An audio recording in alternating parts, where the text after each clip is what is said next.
എല്ലാവർക്കും നമസ്കാരം. അപ്പോൾ ഇന്ന് ഞാൻ പറയാൻ പോകുന്നത് ഈ അടുത്ത് കണ്ടുവരുന്ന ഇമിഗ്രേഷനിലെ ചേഞ്ചസും അത് ഓവർകം ചെയ്യാനുള്ളൊരു ടിപ്പാണ്. മുന്നൊക്കെ നമ്മുടെ അവിടെ നിന്ന് കൂടുതൽ പേര് US, കാനഡ, UK, ഓസ്ട്രേലിയ ഇങ്ങോട്ടൊക്കെ ആയിരുന്നു അറബ് കൺട്രീസ് ഒഴിച്ച് മൈഗ്രേറ്റ് ചെയ്തിരുന്നത്. പക്ഷേ ഈ ഒരു കൺട്രീസൊക്കെ കഴിഞ്ഞൊരു 2 വർഷത്തോളമായിട്ട് ഭയങ്കരമായിട്ട് റെഗുലേഷൻസൊക്കെ കൊണ്ടുവന്നു. അതായത് ഇമിഗ്രൻസിൻ്റെ നമ്പറെല്ലാം കട്ട് ഡൗൺ ചെയ്തു. ഈ ഒരു സമയത്ത് നമുക്ക് കാനഡയിലേക്ക് വരാൻ വേണ്ടിയിട്ട് ആഗ്രഹിക്കുന്നവരും അതുപോലെ തന്നെ ഈ അടുത്ത് വന്നിട്ടുള്ളവരും ഇവിടെ ഒരു ലോങ് ടേം ആയിട്ട് സെറ്റിൽ ചെയ്യണമെന്ന് താല്പര്യമുണ്ടെങ്കിൽ മസ്റ്റായിട്ട് ഫ്രഞ്ച് പഠിക്കാൻ ശ്രമിക്കുക. ഇത് പല കാര്യങ്ങളിലും നിങ്ങളെ ഹെൽപ്പ് ചെയ്യും. ഒന്ന്, ഫ്രഞ്ച് എക്സാം ക്ലിയർ ചെയ്യാൻ പറ്റുകയെന്നുണ്ടെങ്കിൽ PR-ന് ഹെൽപ്പ് ചെയ്യും.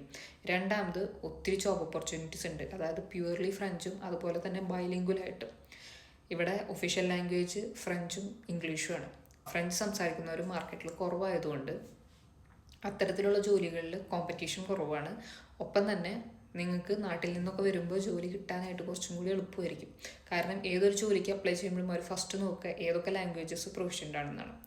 മൂന്നാമത്തെ ഉപയോഗം എന്ന് പറഞ്ഞു കഴിഞ്ഞാൽ നെറ്റ്വർക്കിംഗ് ആണ്. ഏതൊരു രാജ്യത്ത് നിന്നാലും അവിടുത്തെ നേറ്റീവ്സായിട്ട് അവിടുത്തെ കമ്മ്യൂണിറ്റീസായിട്ട് നിങ്ങൾക്ക് നല്ലൊരു കണക്ഷൻ ബിൽഡ് ചെയ്യാൻ പറ്റുകയെന്നുണ്ടെങ്കിൽ നിങ്ങൾക്ക് അത് ലോങ് ടേം ആയിട്ട് ബിസിനസ്സിനായാലും പേഴ്സണൽ കാര്യങ്ങൾക്കും ഒക്കെ അത് ബെനിഫിറ്റ് ചെയ്യും. ഇപ്പോൾ ഒരു വീട് വാങ്ങണം, അല്ലെങ്കിൽ ഒരു ബിസിനസ് തുടങ്ങണം, അല്ലെങ്കിൽ ഒരു ജോലിക്കായാലും എന്തിനായാലും ഇത്തരത്തിലുള്ള കമ്മ്യൂണിറ്റീസിലേക്ക് നിങ്ങൾക്ക് നല്ല ലിങ്ക് ഉണ്ടെന്നുണ്ടെങ്കിൽ ഇവർ നിങ്ങളെ ഭയങ്കരമായിട്ട് സപ്പോർട്ട് ചെയ്യും.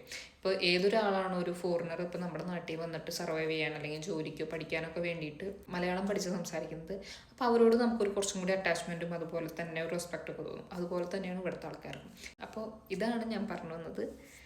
ലോങ് ടൈം ആയിട്ടാണ് നിങ്ങൾ കാനഡയിലേക്ക് വരുന്നുണ്ടെങ്കിൽ ഉടനെ തന്നെ ഫ്രഞ്ച് പഠിക്കാൻ നോക്കുക. Thank you.